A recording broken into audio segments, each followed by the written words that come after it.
여기 보시면 박테리아에서의 앞에 그 프로모터와 레귤레이터리 시퀀스는 비교적 심플하죠. 심플. 이스트는 그거보단 좀 더 복잡한데 이스트는 싱글셀이잖아요. 박테리아도 싱글셀. 박테리아 싱글셀, 이스트 싱글. 휴먼은 사실 이 셀이 여러 개가 있죠. 여러 개가 붙어 있을 뿐만 아니라 외부에서도 온 시그널, 핏줄을 타고서 외부에서도 온 시그널들이 여기 전달되면서 다양한 유전자 발현을 조절해야 되죠. 그렇기 때문에 이 프로모터 리전뿐만 아니라 업스트림은 보통 우리가 마이너스로도 표현했죠. 업스트림에도 이렇게 가까이도 있지만 상당히 멀리도 떨어져 있죠. 상당히 멀리도 떨어져. 뿐만 아니라 다운스트림에도, 이거는 이제 업스트림이라고 부르고, 이런 다운스트림에도 심지어는 트랜스크립션 팩터가 붙어가지고 유전자 발현을 조절할 수 있죠.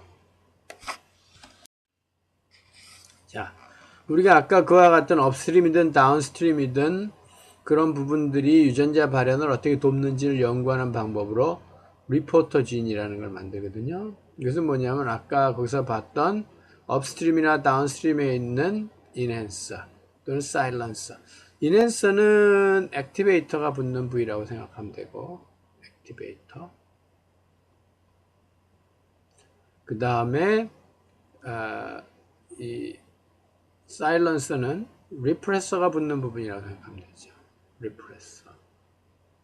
자, 여기서 우리가 용어에 대해서 좀 잘 생각을 해야 되는데, 이 리프레서 액티베이터는 프로틴이죠. 이거는 프로틴인 반면 여기서 우리가 배운 부는 인핸서라든가 사일런서는 DNA 시퀀스죠. DNA 시퀀스. 이거를 헷갈리면 안 되죠. 둘 다 ER 뭐 이런 걸로 끝나가지고,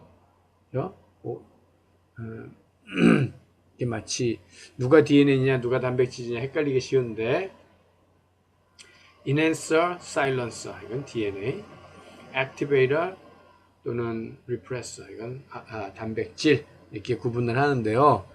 여기서 그와 같은 이제 DNA 시퀀스를 이 프로모터 밑에는 어떤 효소라든가 형광 단백질이라든가 이게 이제 발현되도록 하고, 여기다가 시퀀스를 넣어주면은요, 이쪽에다 시퀀스를 넣어주면 그 시퀀스에 의해서 프로모터에 이제 RNA 폴리머레이스가 와서 붙으니까 발현이 일어나면 이 시퀀스는 인핸서 시퀀스구나 그리고 알 수 있고, 발현이 일어나지 않으면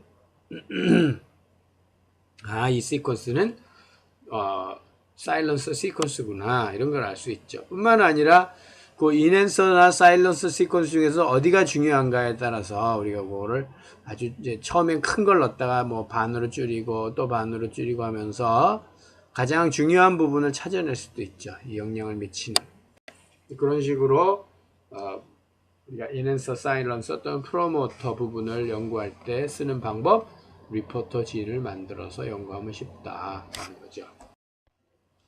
또 하나, 그와 같은 이제 인핸서든 사일런서든 DNA 부위에 단백질이 붙게 되는데, 특히 트랜스크립션 액티베이터의 경우 이제 많이 연구된 것 중에 이스트의 GAR4라는 단백질이 이제 많이 연구가 되어 있는데, 이건 옛날에 이제 하버드 대학에 제가 옛날 유학 시절에 하버드 대학에서 나오는 논문들을 쭉 보면 푸타시네라는 연구실이 있었어요. 거기에 중국 사람 푸타시네.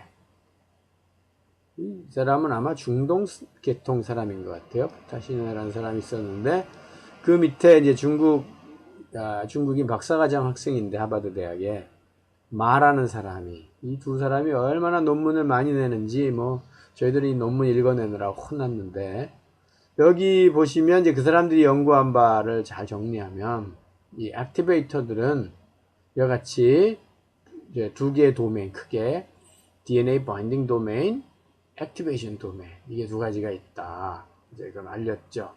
그래서 DNA 바인딩을 하고, 이 단백질이 DNA 바인딩을 하고, 이 액티베이터 도메인이 다른 단백질하고의 인터랙션을 통해서 그것이 이제 RNA, 결과적으로 RNA 폴까지 가는 거죠.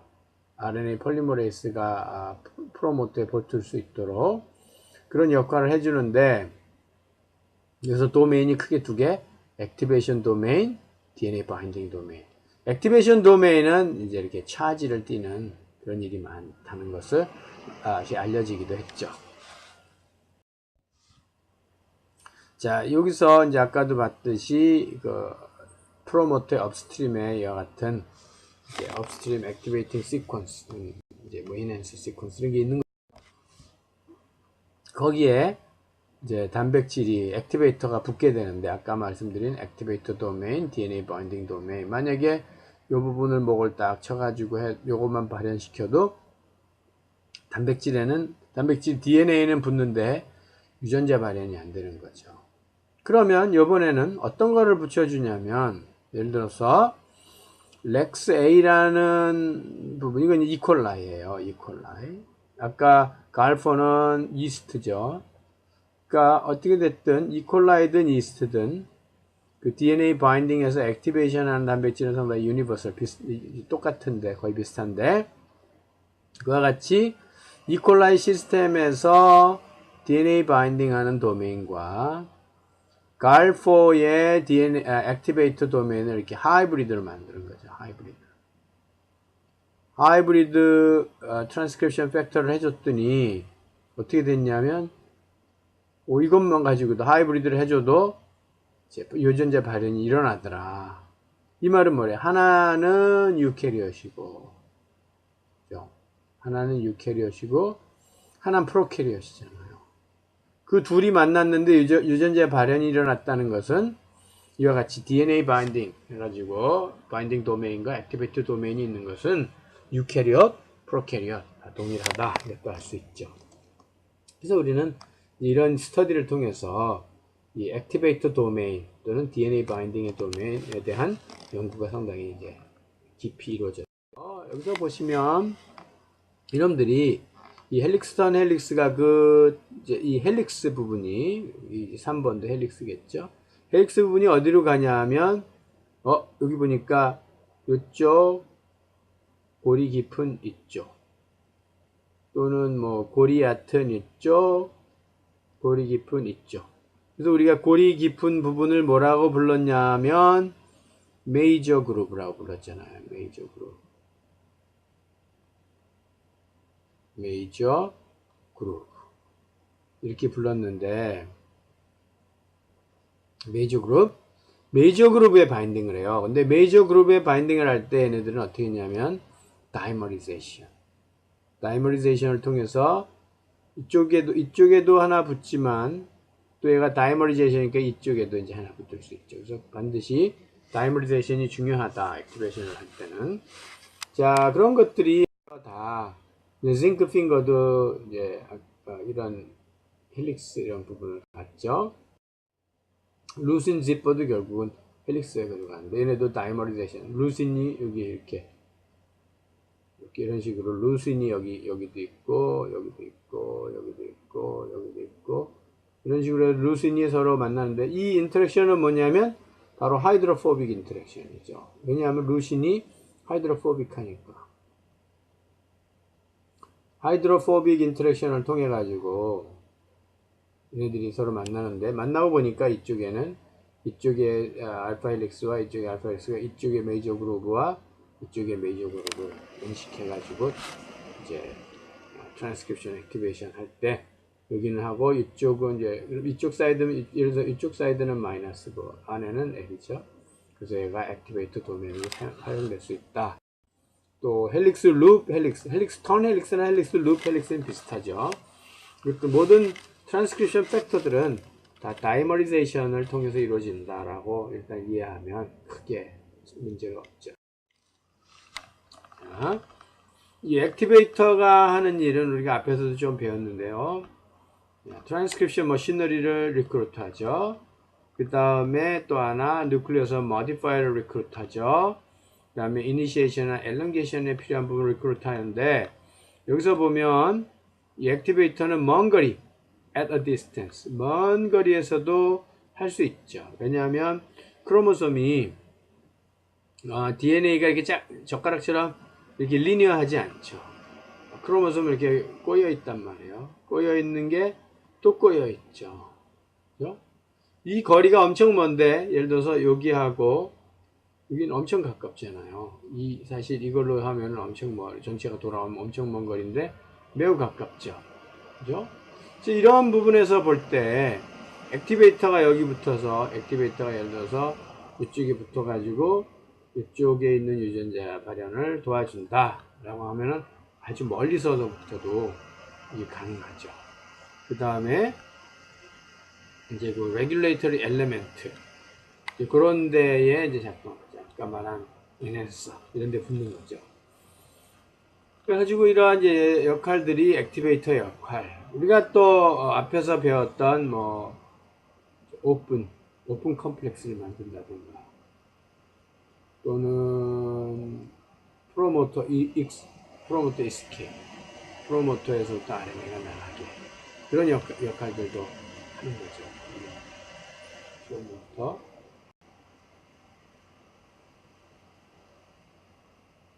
ESK 이런 역할도 한다면, 그러니까 이 액티베이터가 하는 일이 은근히 많죠. 뭐 리크루트도 하고, 이렇게 해서 그분 유전자 발현이 잘 일어나도록 도와주는 거예요. 여기서 보시면 액티베이터들이 어떻게 이제 리크루트 하는 거냐면, 미디에이터를 통해서 RNA 폴리머레이스 2가 이 프로모터에 제대로 붙게 하는 역할, 또는 얘가 미디에이터를 통하거나 해서 이같이 제너럴 트랜스크립션 팩터가 프로모터에 잘 붙어주도록 하는 역할, 이런 역할들을 하는 거죠. 그래서 앞에서 우리가 봤던 그런 액티비티를 나타낸다.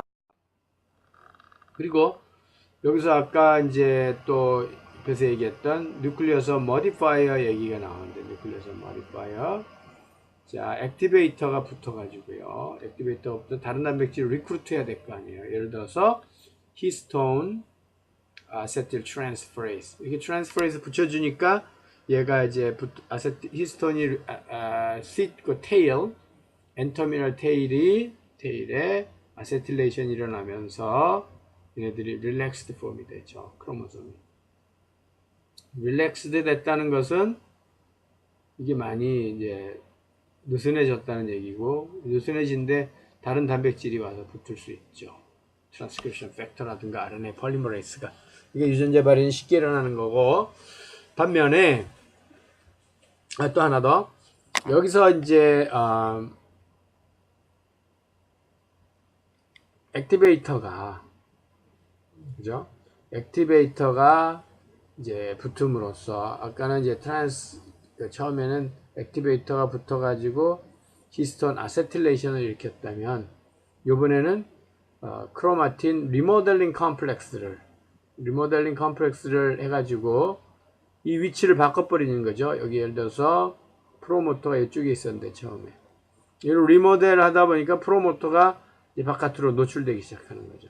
이제 프로모터 시퀀스가 바깥으로 조금씩 노출되도록 이렇게 만들어주는 역할, 이러면서 유전자 발현이 일어나는 그런 역할들을 액티베이터가 해준다. 또는 뭐 이니시에이션, 엘런게이션에도 가능하는데, 예를 들어서 드로소필라에서 한번 그 간단한 예를 보면, 이제 가가 바인딩 팩터라고 해서 이것도 트랜스크립션 팩터죠. 이렇게 붙었어. 그래가지고 얘가 이런 카이네스 리크루트해서 C 터미널 도메인, 누구의 C 터미널? RNA 폴리머레이즈. 얘는 누구죠? C 터미널 도메인의 포스포릴레이션이 카이네스니까 이건 포스포릴레이션 하는 거죠. C 터미널 도메인이 이렇게 있었고, 꼬리가처럼 여기에 이제 포스포릴레이션이 일어나면 어떻게 된다고 그랬냐면, 포스포릴레이션이 이렇게 일어나면 여기에 누가 붙어요? 단백질들이 리크루트 되잖아요. 이거 인터랙션 한 단백질. 그 중에 뭐가 있냐면 캐핑 엔자임도 있고, 또 그 다음에 스플라이싱 엔자임, 폴리아데닐레이션 엔자임이 있는데, 그죠? 이와 같이 이제 떠날 준비를 하면서 또 어떤 일이 벌어지게 되냐면 프로모터 에스케이프. 프로모터 에스케이프. 그러니까 프로모터가 이스케이프 돼 가지고 이 RNA 폴리머레이스가 RNA를 따라서 출발할 수 있게 해주는 거죠. 자, 여기서 우리가 인핸서와 또 인슐레이터라는 것도 한번 보게 되는데, 인슐레이터. 인핸서와 프로모터 사이에서 인슐레이터는 인핸서에 이제 결합을 하는 액티베이터. 이거는 인핸서에는 액티베이터가 결합하죠. 액티베이터가 결합을 해가지고 이제 프로모터의 액티베이터 이게 결합을 해서 프로모터의 RNA가 잘 붙도록 도와줘야 되는데, 그래서 사실 이런 시퀀스가 없다면 유전자 발현이 쉽게 일어나는데 분명히 액티베이터가 붙어 있어요. 근데 유전자 발현이 안 일어난단 말이야. 그 경우는 인슐레이터에 다른 단백질이 붙어 있는 경우죠. 오케이. 인슐레이터에 다른 단백질이 붙어 있으면은 그것이 유전자 발현을 잘 못하게 이쪽으로 못 가게 막는 건데, 만약에 그 반대쪽에 있으면 얘랑 상관없이 이거는 이쪽에 영향을 미쳐가지고 유전자 발현을 일으킬 수도 있죠. 그러니까 인슐레이터가 존재해서 한쪽으로 있던 액티베이터가 프로모터에 RNA 폴리머리스가 붙는 거를 저해한다면 이제 다운스트림에도 인핸서가 있을 수 있다 그랬어요. 앞에서 다운스트림에 붙어 있는 이와 같은 그 액티베이터는 프로모터에 직접 영향을 미쳐서 유전자 발현이 일어나게 만든다. 이런 그림. 자, 시그널링 인테그레이션이라는 얘기가 나오는데, 시그널링 인테그레이션. 이거는 상당히 그러니까 여러 가지 조직을 가지고 있는 세포들은 상당히 중요하죠. 상당히 중요해요. 이렇게 네 종류의 만약에 세포가 있다면 한 종류의 세포에는 A하고 B 또는 C 이런 액티베이터가 있다고, 여기는 B, D, 여기는 A, C, D, 여기는 B, C, D, E. 이런 종류의 이제 트랜스크립션 액티베이터가 만약에 발현돼 있다면 얘네들이 이제 서로 컨비네이션을 일으켜서, 컨비네토리얼 하다 그랬잖아요. 컨비네이션을 일으켜서 유전자 발현의 종류들이 다 달라지죠. 그러니까 처음에 정자와 난자가 만나가지고, 정자와 난자가 만나서 이제 한 수정란이죠. 수정란이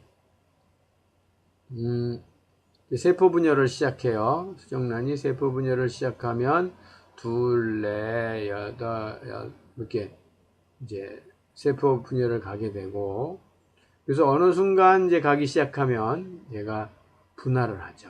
분화. 자, 그럼 어떻게 해서 이 똑같은 세포가 각각 다르게 분화할 수 있느냐? 각각 다른, 여기서처럼 이러한 세포, 이러한 세포, 이러한 세포로 이제 분화가 시작되는데, 어떻게 분화가 가능하냐? 결국은 얘네들은 이제 3차원적인 세포가 이제 분열하면서 어떤 3차원적인, 마치 그래서 공처럼 생겼다고 한번 봅시다. 공처럼. 그러면 요 인사이드에 있는 놈, 중간에 있는 놈, 이런 바깥에 표면에 있는 놈의 영양소라든가 산소라든가 이런 여러 가지가, 또는 호르몬이라든가 이런 여러 가지들의 차이가 나겠죠. 이 맨 안쪽하고 중간하고 바깥에서는. 그런 것에 의해서 이 세포들은 각각 다른 종류의 트랜스크립션 액티베이터들을 발현하게 되죠. 이 다른 종류의 트랜스크립션 액티베이터가 발현되면 이런 경우는 각각 다른 유전자 발현이 일어나는 거죠. 다른 유전자 발현이 일어나니까 결국은 다른 종류의 세포가 만들어지는 거죠. 다른 유전자 발현이 일어나니까. 이와 같은 것이 여기서 우리가 이제 이해해야 될 부분이죠. 그죠? 그래가지고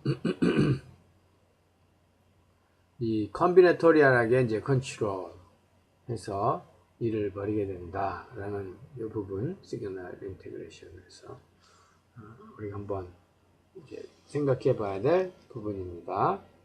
그죠?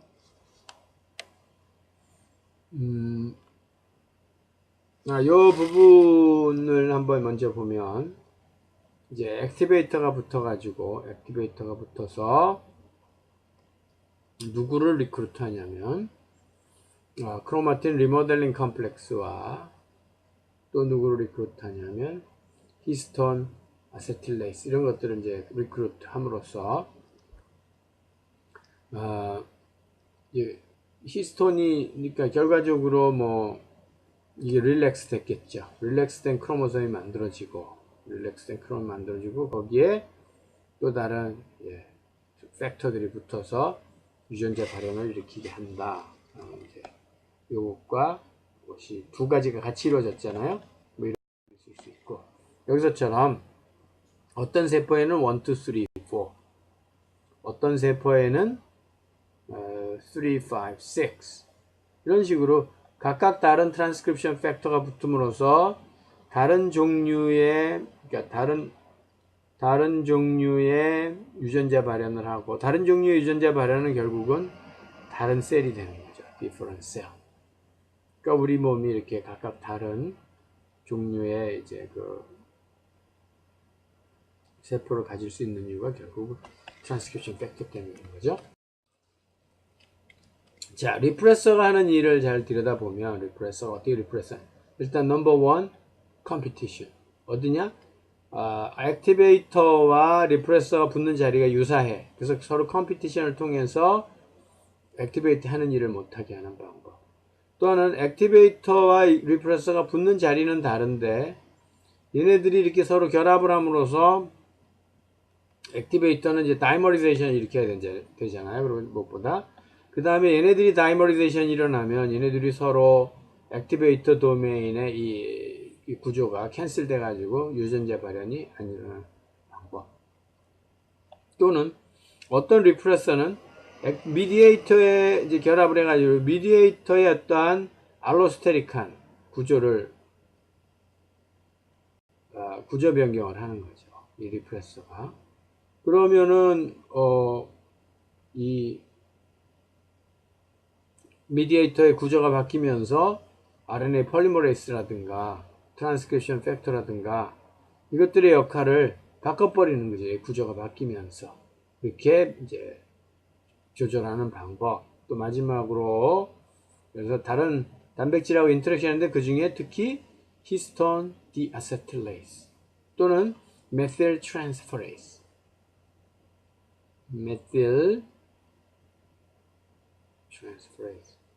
이러한 이제 단백질을 리크루트 해가지고 이건 크로모점의 구조를 빵빵하게 만드는 거죠.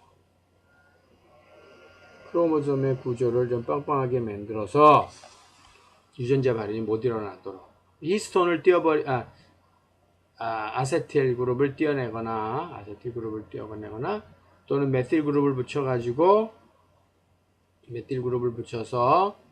이런 크로마틴 구조가 빵빵하게 만들면서 유전자 발현이 못 일어나게 하는 방법. 이와 같이 트랜스크립션 리프레서는 다양한 방법으로 유전자 발현을 하는 것을 억제하죠. 자, 이런 경우도 한번 보시면 이게 이제 리프레서인데 리프레서가 자기 붙는 아까 요런데 리프레서가 붙는 자리 사일런서라든가 이런 거 얘기했잖아요. 리프레서가 붙어가지고 다른 단백질을 리크루트해. 그 단백질이 뭐냐면 히스톤 디아세틸레이스 이런 걸 하면은 이 구조가 디아세틸레이스니까 이렇게 릴렉스 됐던 놈이 이렇게 촘촘하게 바뀌는 거죠. 이런 식으로 촘촘하게 바뀌면서 다른 단백질이 여기 못 붙으니까 촘촘하게 이렇게 너무 뺑뺑하게 쌓여서 못 붙으니까 유전자 발현이 안 일어나는 이런 방법. 자, 그 다음에 뭐 다른 트랜스크립션 머시너리들하고 직접 결합해서 트랜스크립션을 못하게 하는 방법 이런 것들이 있죠. 이것은 지금 시그널 트랜스덕션 얘기를 하고 있는데 시그널 트랜스덕션은 뭐냐면 외부에서 들어오는 이런 시그널 그것이 사이토카인이든 호르몬이든 상관없어요.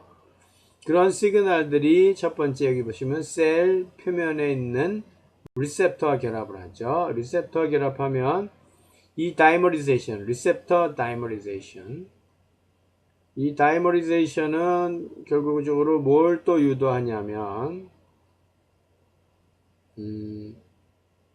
리셉터가 다이머리제이션 하면 이 바깥에서 일어나는 변화잖아요. 누구에 의해서?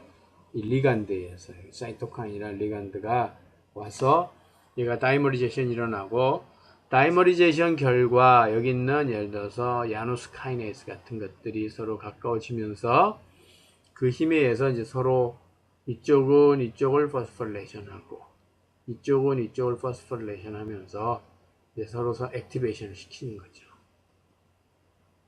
자, 액티베이션 되면 얘네들은 그 다음에 어떤 일을 하게 되냐면 이제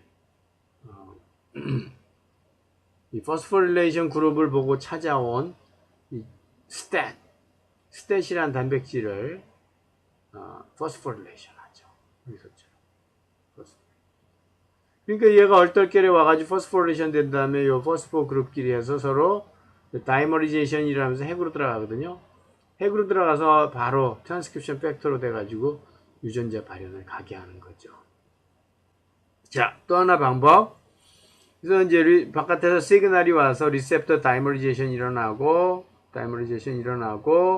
그 다음에 포스포릴레이션이 자기들끼리 포스포릴레이션, 이렇게 여기 리셉터끼리 서로 포스포릴레이션을 일으키고 서로, 자 얘는 또 얘한테 포스포릴레이션을 일으키고, 자 그 포스포릴레이션 일어난 그룹들의 다른 단백질들이 리크루트 되고, 이것은 이 리크루트 된 것은 결국 누구를 액티베이션 시켜주냐면 여기서 이제 RAS란 단백질을 액티베이션 시키는데, 이 RAS는 인액티브한 상태는 GDP랑 결합되어 있다가 이 리셉터 바인딩과 이와 같은 이제 다른 단백질 리크루트로 액티베이션 되면 이 RAS가 GTP랑 결합한 RAS가 되죠. 이건 액티브하죠. 액티브한 RAS가 다운스트림에 있는 효소들을 이제 활성화시키는데, 예를 들어서 맵 카이네이스 이런 걸 활성화시켜서 맵 카이네이스의 포스포릴레이션하고, 이 맵 카이네이스는 맵 카이네이스의 포스포릴레이션하고, 이런 다운스트림으로 내려가서 유점 이제 트랜스크립션 액티베이터에 포스포릴레이션을 한 다음에, 자, 이 포스포릴레이션을 통해서 얘네들이 이제 핵으로 올라가고 또 다이머리제이션이 일어나고, 자, 핵으로 들어가고 다이머리제이션이 일어나면서 이제 DNA에 결합을 해서 유전자 발현을 일으키는 이런 방법. 그러니까 외부의 시그널이 핵 안에 들어가서 유전자 발현까지 일어나게 하는 이와 같은 물질. 이것이 이제 매우 중요한 시그널 트랜스닥션에서 유전자 발현에서 매우 중요한 방법이죠. 또 이제 유캐리엇에서의 이제 그 GARAD, 이 경우는 뭐냐면 마스킹 프로틴이라는 건데, 마스킹 프로틴, 이건 리프레서랑은 좀 다르죠. 리프레서는 DNA에 붙잖아요. 근데 이 경우는 액티베이터 도메인에 가서 붙는 거죠. 액티베이터 도메인. DNA 바인딩이 아니라 액티베이터. 자, 이 액티베이터에 붙은 이것은 무슨 의미가 있냐면, 리프레서랑은 좀 다른 게, 리프레서는 아까 우리가 앞에 봤듯이 DNA에 가서 결합을 하잖아요. DNA. 그래서 영향을 미치거나 또는 얘랑 이게 결합되어 있으면 여기에 붙어가지고 컴피티션을 하거나 서로. 근데 이 경우는 액티베이터 단백질에 결합하는 단백질이죠. 마스킹 프로틴이라고 불러요. 결합을 해가지고 액티베이터가 제대로 일을 못하도록 만들어. 유전자 발현이 안 돼. 그럼 여기서 이제 갈락토스 같은 게 들어가니까 얘가 떨어져 나가고, 이제 컨포메이셔널 체인지가 일어나죠. 떨어져 나가고 드디어 얘는 프리하죠.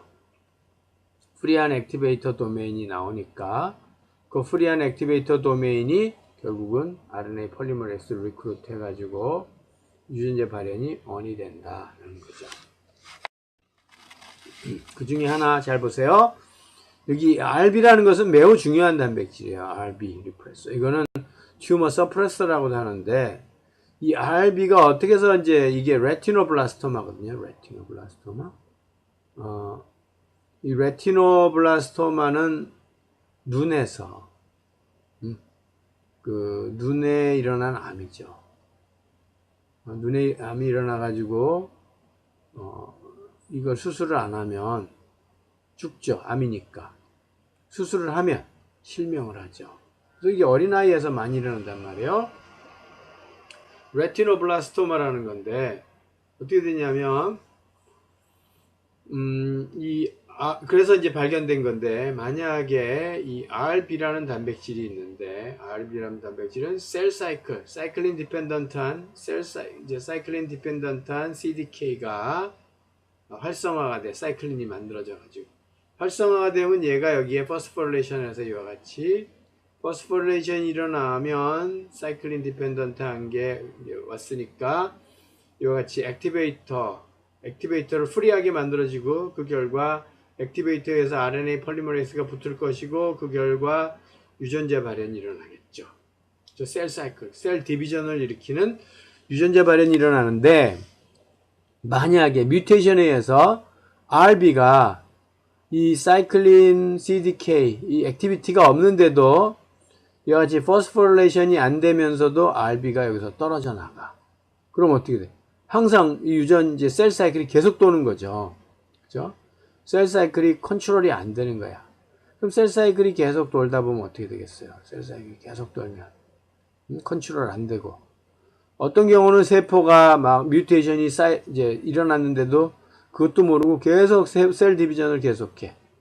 그러다 보면 이와 같은 셀 디비전은 결국 뭐를 유도하냐면 뮤테이션이 축적되는 거죠. 크로모솜에 뮤테이션이 축적되다 보면 어떤 일이 벌어지냐면 이제 셀 사이클이라든가 이런 데 영향을 미치는 유전자가 뮤테이션이 쌓일 수가 있죠. 그죠? 뮤테이션. 그 뮤테이션에 의해서 그 중에 하나가 뭐 어떤 이제 RB 같은 단백질도 될 수 있고, 뮤테이션에 의해서 셀 사이클에 관여하는 유전자가 발현이 이제 바뀌게 되고, 또는 액티비티가 바뀌게 되고, 그러면서 셀 사이클이 점점 더 빨라지게 되고, 더 빨라지면서 뮤테이션은 더 가중되고, 더 많이 뮤테이션이 생기겠죠. 셀 사이클이 빨라지면. 이제 그러면서 뮤테이션이 하나둘 더 축적이 되면서 어떤 세포는 죽어나가지만 어떤 세포는 더 빨리 이렇게 셀 사이클을 돌 수 있는, 더 빨리 디바이드해서 셀을 만들 수 있는 그런 걸로 만들어져 가죠. 그래서 이것이 점점 쌓이다 보면 뭐가 되냐면 결국은 튜머 셀이 되는 거죠. 캔서 셀. 캔서 셀이 만들어져 가지고, 그죠? 캔서 셀이 만들어져서 이제 다른 데로 전이가 일어나. 핏줄이 이제 만들어지고 다른 데로 전이 일어나면 그걸 우리는 말기암이다 이렇게 얘기하는 거죠. 그래서 이와 같이 이와 같이 RB처럼 액티비티를 결합을 함으로써 이제 저해하는 방법인데, 이 RBA 같은 경우는 특히 셀 사이클과 연관된 그러한 유전자들을 이제 활성화시키는 트랜스크립션 팩터를 저하하기 때문에 얘네들이 제대로 일을 하면 셀 사이클이 그렇게 빨리 진행되지 않겠죠. 그러면서 캔서가 많이 저하가 돼서, 그래서 튜머 서프레서다 이렇게 부르는 거예요. 튜머 서프레서. 자, 이와 같은 일이 있다. 이거 보시고, 여기서는 이제 트랜스포트 그 뉴클리어스로 이제 진행되게 되는데, 그 말은 무슨 말이냐면 여기서 이제 외부에서 시그널을 받아요. 리셉터가 시그널을 받아. 시그널을 받으면 그 시그널이 이제 전달되는데, 그래서 정크 같은 트랜스크립션 팩터가 액티베이션 되면서 AP1 이런 트랜스크립션 팩터를 활성화 시켜 가지고 얘가 유전자 발현이 일어나게 하는 거죠. 자, 그 중에 어떤 시퀀스는 I-kappa-B라는 게 있어 가지고, 그러니까 이 NF-kappa-B라는 트랜스크립션 팩터를 저해하고 있죠. 이렇게 저해 꽉 붙잡고 있어. 농계 작전. 그러다가 외부에서 시그널이 들어와 가지고 여기서 IKK, 그러니까 IK 베타, 요것을 활성화시키는 카이네이스죠. 카이네이스가 포스포릴레이션 하게 되면 얘가 떨어져 나와요. 떨어져 나오면서 여기 있는 NF 카파 B는 핵 안으로 들어가 가지고 유전자 발현을 일으키죠. 물론 I 카파 B 알파는 유비키티네이션을 통해서 다 분해가 일어나죠. 완전히 분해가. 자, 이와 같은 방법이 있다. 유전자 발현을 조절하는 방법으로. 또 아까 우리가 봤던 이제 크로마틴 구조를 이제 바꾸는 방법 중에 진 사일런스, 유전자 발현이 안 일어나도록 해. 어떻게 하냐면 히스톤 구조나 DNA의 히스톤 구조를 바꾸거나 DNA 구조를 바꿔서 어떻게 되냐면 이제 예를 들어서 텔로미어는 유전자가 이렇게 있으면 맨 끝쪽 부분이 텔로미어라고 그랬죠. 텔로미어가 맨 끝쪽 부분인데 거기에서는 유전자 이게 이제 헤테로크로마틴이 많이 발견이 돼요. 텔로미어는 그러니까 끝에는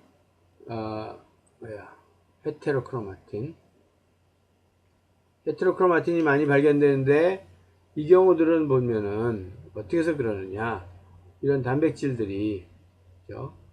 단백질들이 리크루트 돼가지고 이 부분을 완전히 헤테로크로마틴을 만들면 여기서는 유전자 발현이 안 일어나죠. 완전히 여기서 컴팩트하게 이루어졌기 때문에 유전자 발현이 안 일어나. 그래서 요일이 있을 때 메틸레이션이나 디아세틸레이션이 일어나고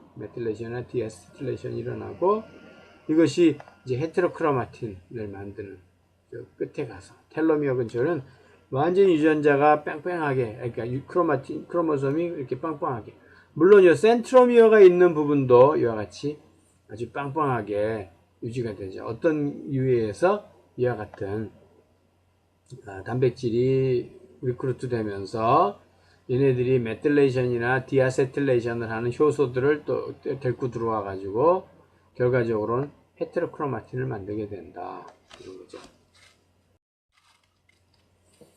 자, 진 사일런싱에 대해서 다시 한번 봅시다. 진 사일런싱, DNA 메틸레이션에 의해서 진 사일링, 끝에 부분이 텔로미어죠. 텔로미어 부분이 얘네가 자 여기서처럼 예를 들어서 이제 그 DNA 장에 메틸레이션이 왔다, 만약에 DNA 메틸레이션에 의해서 메틸레이션이 이렇게 쫙 왔으면 메틸레이션은 또 누구를 리크루트 한다 그랬냐면 그 메틸레이트된 DNA에 결합하는 단백질을 리크루트 할 수 있어. 리크루트 돼가지고 이와 같이 이제 다 완전히 그냥 포장을 해버리는 거죠. 그래가지고 이 결합 단백질은 또 누구를 리크루트 하게 되냐면 히스톤 디아세틸레이스라든가 크로마틴 리모델링 컴플렉스를 만들어 가지고 얘네들이 결국 붙으면 누가 만들어지냐면 헤테로크로마틴이 만들어지는 거죠. 헤테로크로마틴. 이 헤테로크로마틴이 만들어지면 결과적으로 진 사일런싱이 있죠. 헤테로크로마틴이 만들어지니까 유전자가 더 이상 발현이 못 될 거 아니에요. 진 사일런싱이 일어난다. 이제 그런 얘기죠.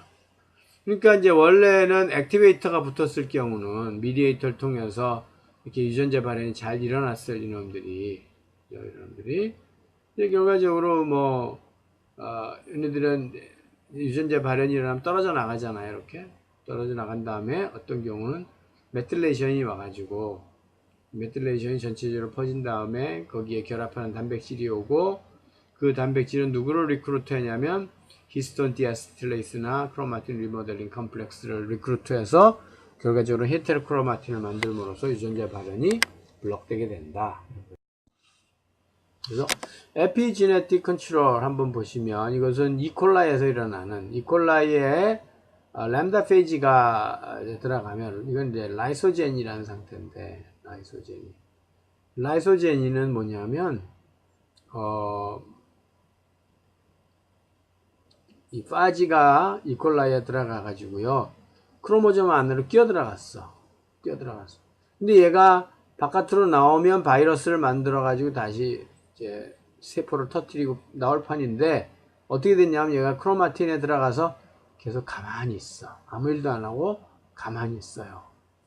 자, 가만히 있는 이런 상태를 한번 보시면 어떤 거랑 연관이 되냐면 여기서 라이소제니를 유지하는 어떠한 그 팩터가 여기 있어야만 라이소제니로 유지가 돼요. 라이소제니로 유지되는. 근데 얘네들이 세포 분열을 하게 되면 이게 농도가 반으로 줄어들잖아요. 농도가 반으로. 그죠? 농도가 반으로 줄어들면서 어떤 걸 하냐면, 얘네들이, 그 유전자 발현을 하는, 여기서 이제 우리는 이걸 CI, 라이소제니를 유지하는 그런 리프레서 단백질이 만들어지는 것이, 이렇게 리프레서가 없어지니까 리프레서가 더 만들어질 수 있는 거죠. 리프레서가 2분의 1로 줄었으니까. 2분의 1로 리프레서가 줄어들므로써 리프레서를 다시 만들 수 있어. 만약에 여기 이 상태는 리프레서를 더 이상 못 만들죠. 1X 리프레서 이 상태에서. No more 리프레서. No more 리프레서인데 여기서는 2분의 1로 줄어들면서 이제 리프레서를 만들기 시작하는 거죠. 왜냐하면 리프레서가 유전자 발현을 다 블럭 못하니까.